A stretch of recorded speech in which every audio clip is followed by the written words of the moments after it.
And good evening, and welcome to this late podcast here on Frontrunner. We're here to discuss Bafana, Sao Tome and Principe. Bafana walking away with a 2-0 win, although it wasn't the most convincing win. And I'm joined tonight by Calvin Sosibo and Edelbert Dinya, two players, former players who most of us are very familiar with. Guys, welcome. Thank you, Rob. Thank you. Thank you, Rob. Thank you for having us. And let's jump straight into it. Calvin, what did you think of the game? Well, I think for me it was quite a decent game. I think also giving at the opposition, they actually done their homework. They made sure that they have neutralized, in fact, all the other players that were actually posing a threat. They implemented their game, which we saw in the first half, that actually put us into a 0-0 score. They applied themselves in terms of their pressing traps. They tried to play on turnovers and have actually counter-attacks. And over to you, Eddie. Eddie, just an overall impression. What did you make of the game? How did you think Bafana did? First of all, congratulations to Bafana. You know, two win. I mean, for the win. That's what they wanted. You know, you wanted to win the game, even though you know they were thinking that they might have won the game with a larger margin. But 2-0, it's okay. 3 points, it's what matters most. I think it's back to the drawing board. I think they went there thinking that, as I said, they are going to score as many goals as they can. But, Sao Tome, they did their homework, and they actually wanted to, for the game to end, 0-0, because you could tell the first 45 minutes that, yes, here and there they were trying to attack, but as the game gone or halftime, it was 0-0. So that's exactly what they wanted. But congratulations to Bafana. As I said, back to the drawing board. They need to win the second leg. Yeah, well, let's just break down what was happening in the game. First half, it was difficult for us as South Africans to watch. We've also been joined by former Bafana international Shuaib Walters, somebody who's also familiar with the South African scene. Shuaib, evening. Good evening. Well? Yeah, kind of well, kind of not too well with regards to the game that I just watched now. Yeah, I don't know what you touched on yet. Oh, how far in you are into the conversation with regarding the match? We only just touching. Oh, okay. Yeah, kind of twofold. I was happy for the last half an hour. After we scored. Yeah, well, we're about to discuss the first half because a very frustrating first half to watch where there wasn't much penetration. And it looked like the rhythm was a bit off. Combinations weren't quite working. Do you think it has got to do with the fact that also the team hasn't been together a lot? Very different circumstances where players have to arrive in country, go into a bit of quarantine. Some arrived at different times. Players having to be replaced. How much does that affect a national team who already don't get to play a lot together? Look, for me, it's yes, you can say that is an issue, but when I look at the game, and I mean, we trained the whole week with that ball. We trained, and yet the first half we are overheating balls or underheating balls and not finding players. And then you kind of think like, is this the first time we're playing with that ball? You understand what I'm saying? Because I understand there was a game plan. We want to try, and because they had a bit of a high line defense, we want to try and get our speed and get it over the top. But we were overheating, and we weren't. There wasn't a variety in when one thing wasn't working, we were continuing with it. To answer your question, it can play a factor, but I don't think it should be the reason for us having a poor performance like we did in the first half, where we didn't have one shot on target. What the keeper, I mean, I think the keeper was probably the shortest player on the field, the opposition's keeper. And then everybody could see he was injured, and yet we still couldn't get, a shot on target. So for me, it was a little bit concerning to a certain degree because we have much tougher opposition going forward, and even in the AFCON.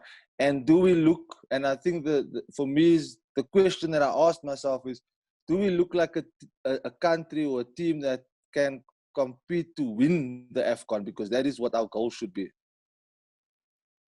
Yeah, and maybe to follow on that, Eddie, what did you think of the combinations in the midfield, in the central midfield? You had two quite defensive central midfielders. Do you think that perhaps that's where the impetus needed to be coming into the team going forward?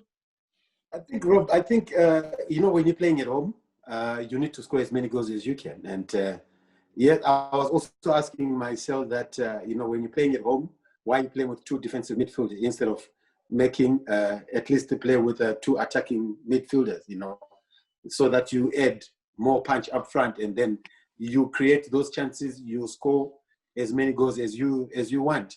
But playing with the two defensive midfielders shows that probably you wanted to defend because you're not sure about Sao Tome. But you know what? I think now, as I said earlier on, I think it's back to the drawing board.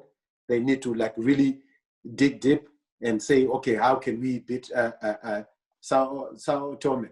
And coming to you, Rob, that because we didn't have much time, preparing for the game as a team.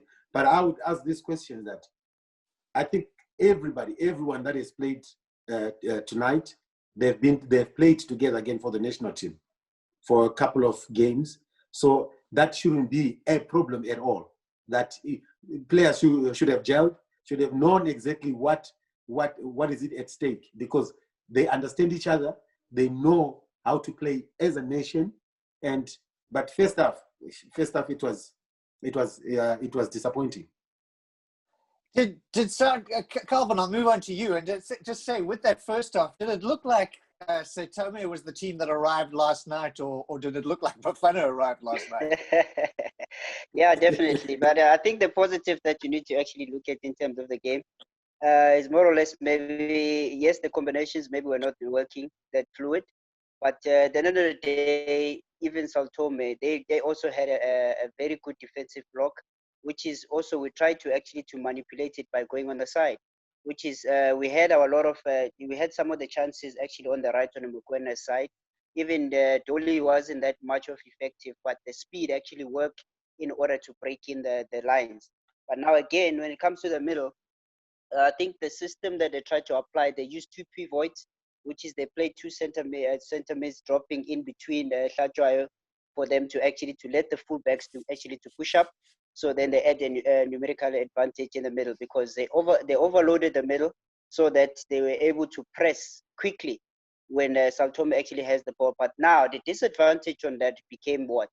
Sao Tome actually set up good traps, in a sense that whenever that Bafana loses their position, they always have a bigger space behind them to cover. So I think within that, the coach has actually seen that with the introduction of Zungu, it actually gave him a dimension in terms of he needs to start with him in order to have authority on the midfielder, boost the confidence, and try to control the midfield, because I think it was much disciplined when actually Zungu came in. Yeah, well, this one's for all three of you. Obviously, now let's move on to the second half, where you could see the confidence lifted, obviously, once the goal came. And the rhythm started to come together, and the combination started to work. We forget that last month there was a lot of negativity with the loss on the draw in the friendlies. Do you think that confidence did play a little role in that first half performance, and then also in the switch in the second half when things started to work? Suddenly you saw the little passes happening between the guys, and obviously when Zungu came on, that confidence was there already, and he seemed to add to that. Yeah, I think. Okay, Calvin, you can go for it.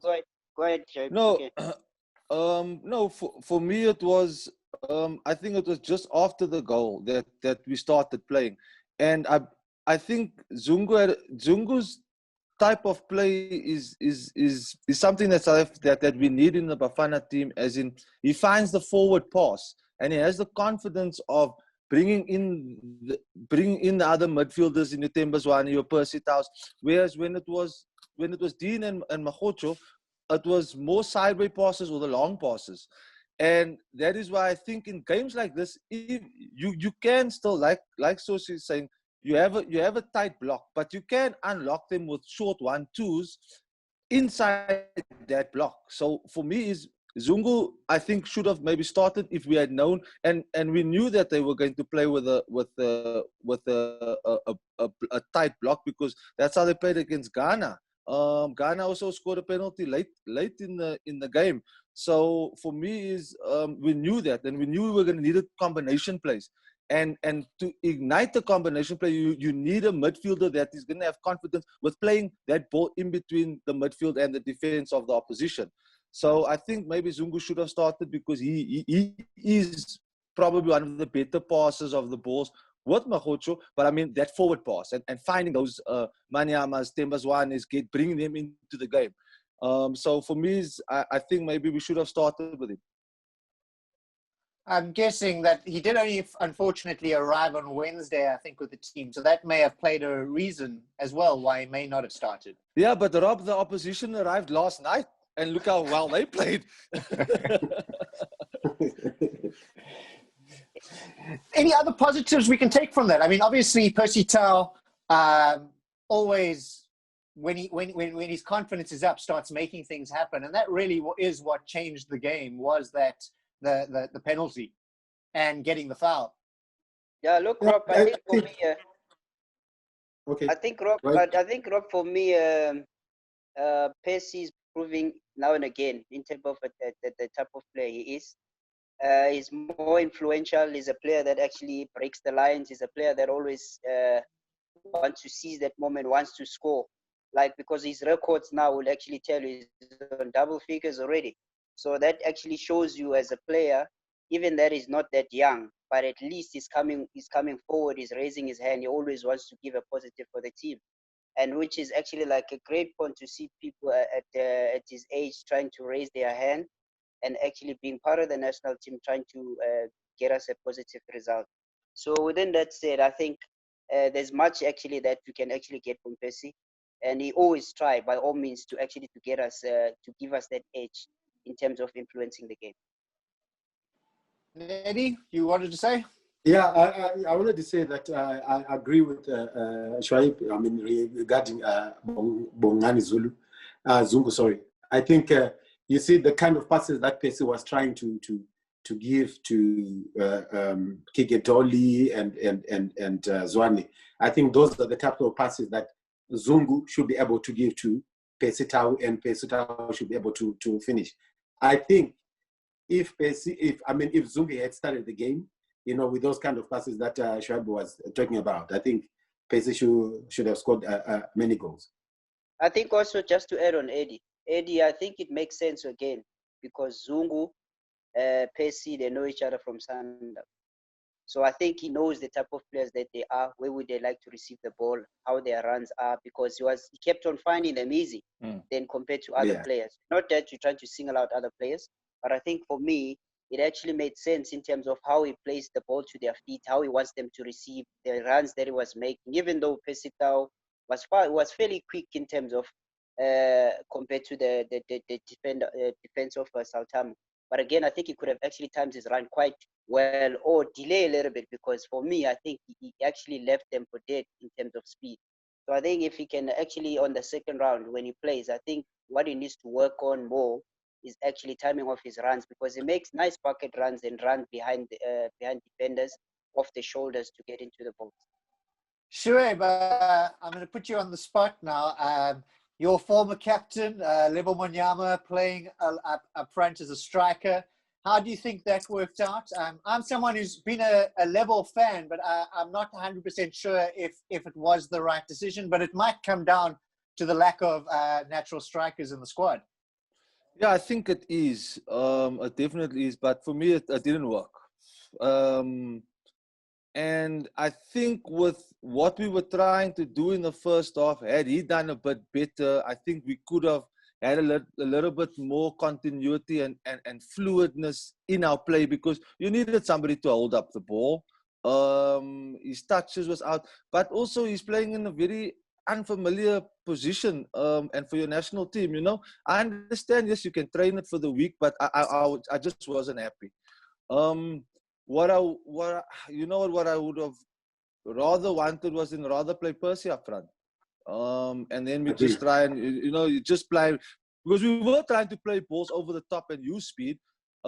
Maybe they wanted Percy to come from a deeper position, but yeah, and then like you're saying, also our strikers are either injured or not available. So I do think that we're going to need a little bit of variety. So we're going to need a target man, and we're hoping that somebody will step up.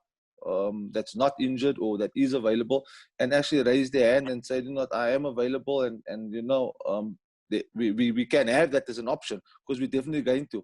I don't see Manyama being a long-term solution as our guy right up front. Don't you think, Shoaib, maybe you should have maybe the coach could have actually went at least with an out and out, which is a Singh, rather than to try and actually place Manyama on that position? I think it would have actually worked much better to actually activate Percy, because Percy is good off the shoulder. So Singh maybe was going to be the one that was taking up the Manyama role, which is Manyama always drift to the side, and then we lost that present in terms of, because his duty was actually to hold up the ball. But now if you see a striker crossing the ball, and you still have Percy Tau, who is the shortest player that is on the field, and we're trying to actually to use Manyama to lay off the balls and play from the second ball.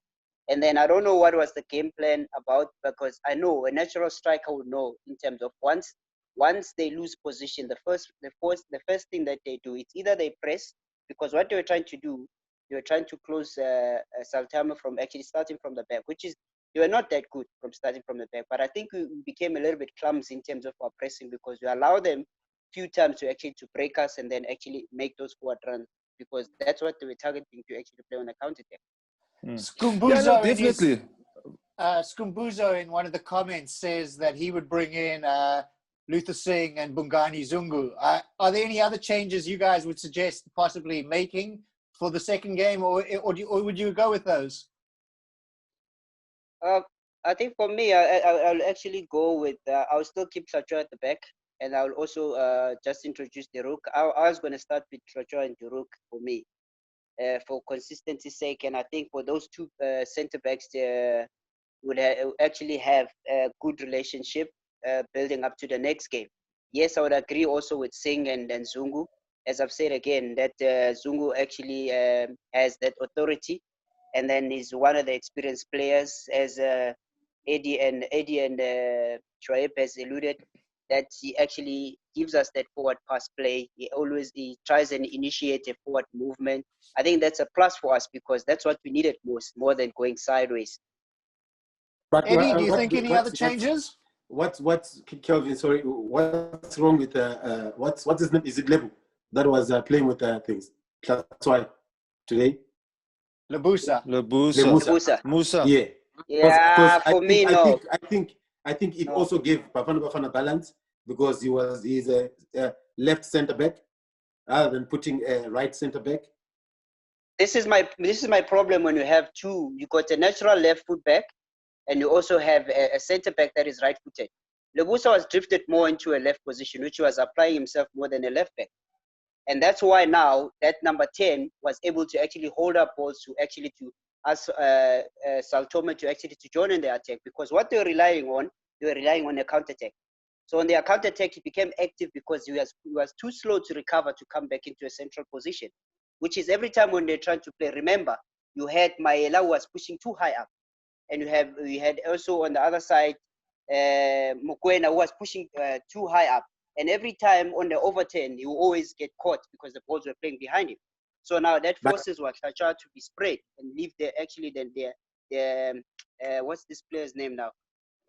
Luis, the one that was with number 10, Luis Leal. Yeah, Luis but if you look at it first half, their strongest side for Sao Tome was actually on the right side. So that's why you see he tried to cover more on the left, because that's where the crosses and everything else was happening on. But my problem. So it actually gives you a balance of being a left back, and a left centre back. But now my problem then, Eddie, comes here. When you're going to have a centre back that is actually being playing on the side, what are you saying about our spine of our defense? But So remember, now you're neglecting the original position whereby in a centre back, you take a centre back out and then they play a cross in. You got to try to actually deal one-on-one with the striker. That's but suicide. remember, you were two defensive midfielders. Yeah, but now remember, their tracking are back they was doing? not that good. They are not that good. They were not that good in terms of tracking back. And, So and, now, for me, is when you're talking about, as much as we had two holding midfielders, I think Dean Furman was the one sitting in front of the back four, protecting when we were pushing the fullbacks up. Dean Furman was the only one. I mean, Makocho he's a defensive midfielder, but I don't think he's really. I mean, I think he was just a link. I don't know. What do you guys think? yeah, because he was supposed to be a box to box. He was supposed to be a box to box player, but that didn't apply. He didn't give that much. No, I understand what you're saying, Eddie. I get what you're saying, but now remember, if that plan doesn't work, my problem is one. If you have a vulnerable two centre back and one that is actually plying himself on the side, that becomes a problem, because if you could look at in terms of a 50-50 with Tlatroyo and Lewis, it was actually quite challenging because he was more robust, he was more physical, and he was the one that was actually holding up the ball. So now having Dean Furman to be a screener, and where he was nowhere to be seen, but he was more in terms of advancing because they were playing with two, they were two pivots, which they were trying to initiate attack. So their overload in the middle also kind of in a sense actually almost backfired on them. Just to throw a spanner in the works, you guys were talking about how the combinations worked when Zungu was on, and because of not the Sundowns knowledge with Dali and Percy and Tembuzwani. What about having Lyle Lekay come in next to Labusa, who are obviously teammates, and they are working as a combination on that side? How would that change things, considering you mentioned Mayela sometimes being out of place? So are we now calling it Bafana or Sundowns now? No, I'm just. No, but you know what? I think it's for me. I wouldn't change the back four because I didn't see any problems there. I think what we needed to change only it's up front. You know, we needed somebody that would know that would whether you somebody that is going to hold the ball for the other midfielders to join in, or to put Percy there, then we can use his pace. And because we know that Zungu is the type of player that can throw in those passes. I mean, that's just my own opinion. Morocco, on one of the comments, calls it a scrappy win. Shuaib, is that what this was? No. Look, to be honest, Rob, had we not gotten that penalty, which I think was unnecessary, for that defender, because Percy Tau knocked that ball so hard it would have actually gone straight to the goalkeeper. If he had just left Percy, it would have gone. The keeper would have gotten there before the time. So my only concern is yes, it is a scrappy win, because I don't know would we have played that last half an hour the way we did had we not scored. So that was my concern, and because it didn't look like we were going to score a goal, we needed a moment of brilliance, and that was the moment, and he took it upon himself. You know, that was individual brilliance. It wasn't a team play. Yes, after that we started, but now, when are we going to play the last half an hour at the beginning of the game? That is what I'm saying. I want to get to. So it was a scrappy win for me. Yes, we played very good in the last half an hour, but for me, I will agree with Morocco. It was definitely a scrappy win. And also they had a penalty that they were not given to it. Yes, if we had VAR, it would have been 1-1, and then what? Then exactly. Sao Tome plays with a whole 20 players at the back there in front of the big box, defending the draw. You never know. So that's what I'm saying. It's look, for me, yes, I will stick with my guns. It was definitely a scrappy win. Now the away game against Sao Tome and Principe is in my hometown, Port Elizabeth. Not that really away game. How much of a difference is that really going to make now? Because, I mean, the fact is they've lost this first game. It's most probably knocked their confidence quite some time, while we've obviously got the result, and that'll boost our confidence. And now we don't have to leave the country. You know, I don't understand that. Okay, maybe there is a logic into it. Sao Tome is like an island country, right? Why then are we taking them into the coastal cities? Like now we took them to Devon. Now the game is in the, you know, again. Why can't we take them to Limpopo, where it's blazing hot there, and then see if they can cope? No, I'm just saying. I mean, listen, let's take them Nah, to that's a good Mbombela, tactic. That's a good tactic. Yeah, let's take them to Mbombela or Toyando. See if they can face the heat. Yeah, and again, I think also, Eddie, I think for them to actually maybe perform far better, it was maybe because of the latitude as well.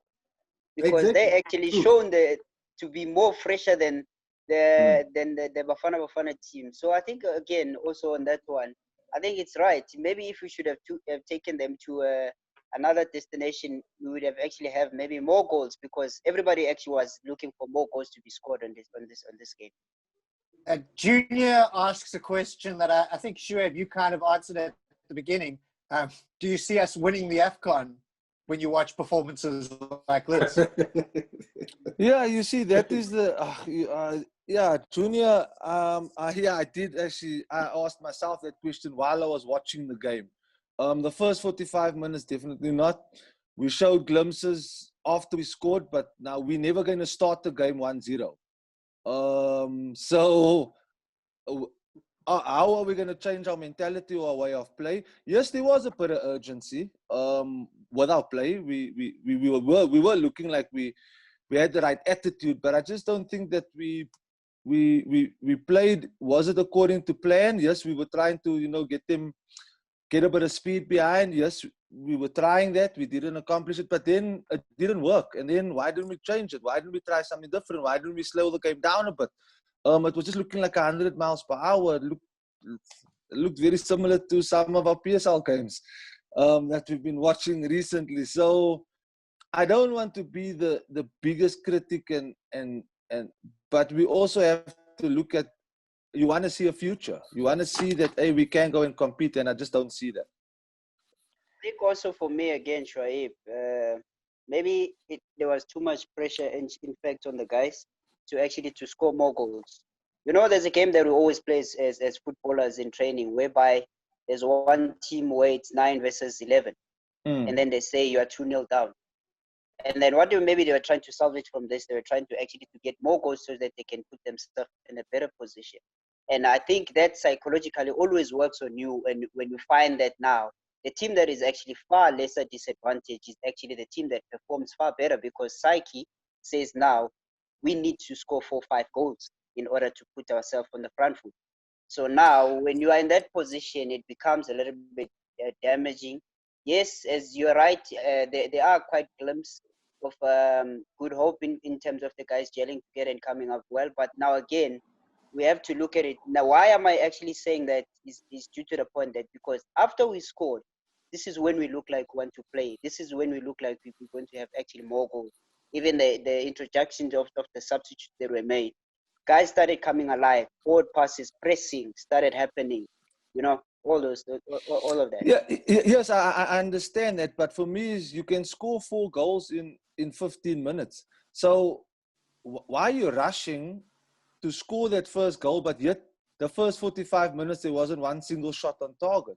You understand? There was 2 corners. So did it even show that we even created chances? Now that is why I'm saying maybe now we'll go in a little bit more into the second round.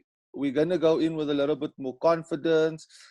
Sao Tome is out of this race completely. So what are they playing? Maybe for a little bit of pride, maybe to get spotted by some of the PSL teams. Some of the players will look to get spotted maybe and come and ply the trade here in South Africa. So that could be a goal for them. That's why they will play well. But I mean, they don't really have much to play for now. So would it be a little bit more easier for us? It probably would be, I think. The morale could be down, but then again also they could have a couple of days of rest and actually just rejuvenate and then come guns blazing again. because they had a lot of energy. So tell me, they had a good game plan. They wanted to frustrate us, which they did clearly with the way that we played, and they were basically forcing us to make errors, and we were making errors. So bottom line is, I think that the second round we could score a lot more goals. I think we will actually score a lot more goals. Before we wrap up, there's 3 South Africans here and a Zimbabwean. And Eddie, obviously, we having a little disappointment despite getting the 3 points. You must feel a little really disappointed after yesterday's result. Algeria beating Zimbabwe 3-1. And Zimbabwe doing quite well in the group, but Zambia catching up now with their win over Botswana. Yeah, I mean, on another day, we would have won the game. I mean, if you look at the chances that we missed, we would have wrapped up the game. But I think Monday, we definitely going to win it. I think, I mean, if you look at the way we played and the chances that we missed, I think, Monday definitely, we're going to win. But it's a little bit difficult. It's a little bit difficult, Eddie, because now you must remember that they know that you're going to come out now. So it could be a different game plan. Do you understand? You understand what I'm saying? And Zimbabwe are playing Algeria, not Tome. Exactly. So no. I mean, if you look at our history with Algeria, I think they've apart from the yesterday's game, I think they've only beat us once. So hence I'm saying that now we're playing at home, and hopefully the game is going to be at 3:00, not at night. And we all know that most of them they can't cope with the heat too. Look, for me, Zimbabwe has always produced brilliant attacking players. I mean, you can go the last 10, 15 years, phenomenal attacking players. So I know that you guys will always create a lot of chances. And I just hope that I just hope we can put the ball at the back of the net. That's all that matters. Yeah. I'm anticipating a draw on this. Okay. A frustrating draw. Yeah, I think. I always put my money on the Southern African teams. I lose a lot of money over the years, but I always bet on our own guys. Guys, thank you very much for joining us on this late Friday night. And like a positive result, but let's hope that Monday we see 2 positive results for some COSAFA teams. Yeah. Thank you. Guys, thanks for joining us. Thank you. Don't forget to subscribe on Frontrunner on our YouTube channel, and we'll catch up with you soon. Cheers. Cheers. Chop, guys.